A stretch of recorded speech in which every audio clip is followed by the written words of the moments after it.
His wife's phone never got texts at night until he texted her from a number she didn't recognize.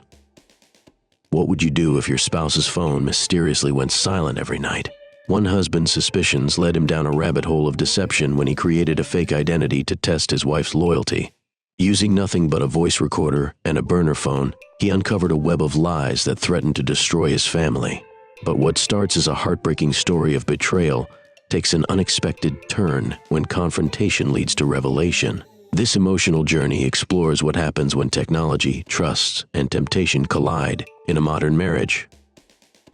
Welcome to the X by X Confidential channel, where we share stories about relationships, betrayal, and redemption. I want to thank each and every one of you for watching our videos and supporting this community of truth seekers.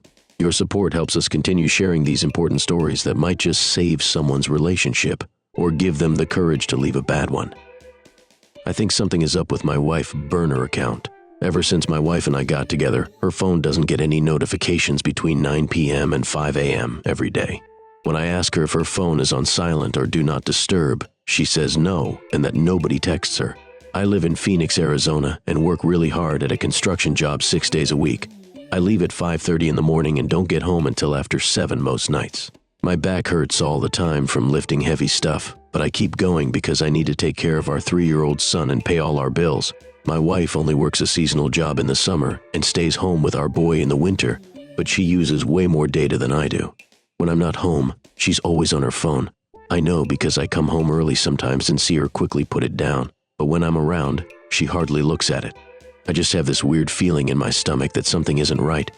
I checked her phone a few times when she was sleeping, but I couldn't find anything bad. She must have deleted stuff or has a secret app. The thing that really bugs me is that she's part of a big family Facebook group and has lots of friends, but somehow nobody ever messages her at night? That just doesn't make sense to me. I feel so tired and sad all the time now. I work so hard for our family, and the idea that she might be talking to someone else just kills me inside.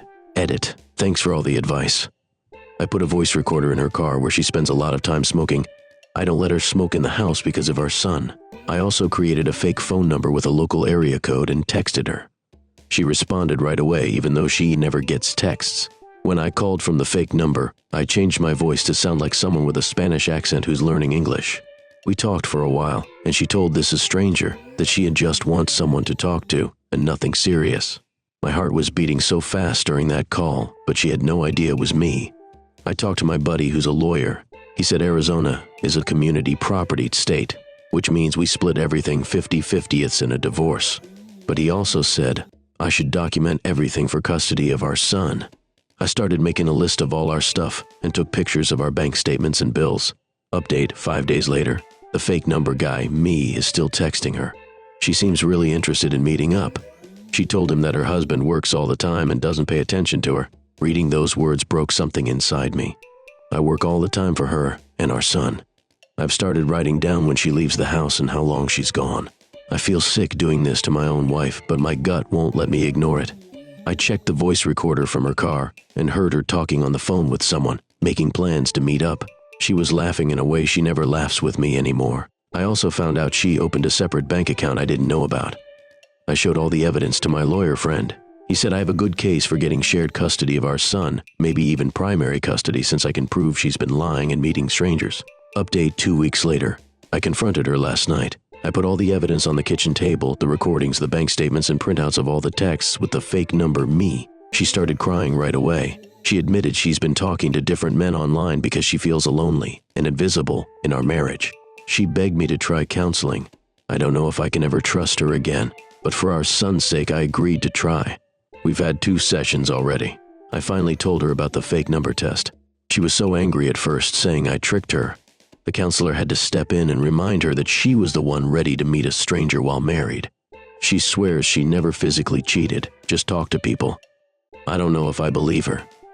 The counselor says we both contributed to the problems, me by being physically absent because of work, and her by seeking attention elsewhere instead of telling me how she felt. I'm still sleeping in the spare room.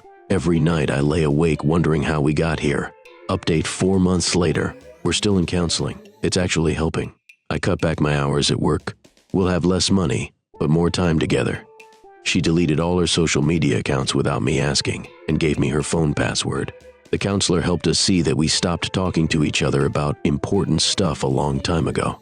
I was so focused on providing that I forgot to be present. She was so focused on not being a burden that she didn't tell me she was unhappy. I'm not saying what she did was okay. It wasn't. But I understand better now why it happened. Final update 18 months later. I never thought I'd be writing this, but we made it through. It took a lot of hard work, many painful conversations, and complete honesty from both of us. We now have an open phone policy, nothing to hide from each other. I work fewer hours and we do more things as a family. She got a part-time job that she enjoys, which gives her purpose beyond being a mom and wife.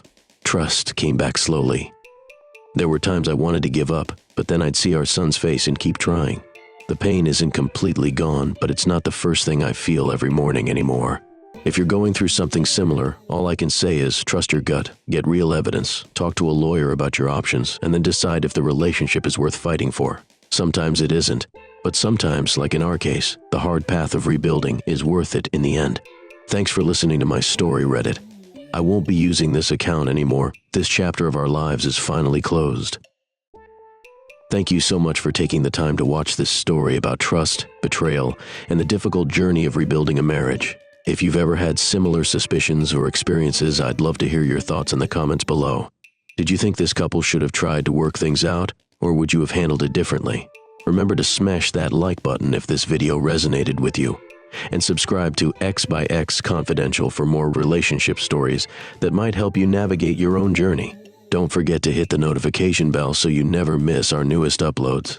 Until next time, remember that while trust is essential, sometimes your gut feeling deserves attention too.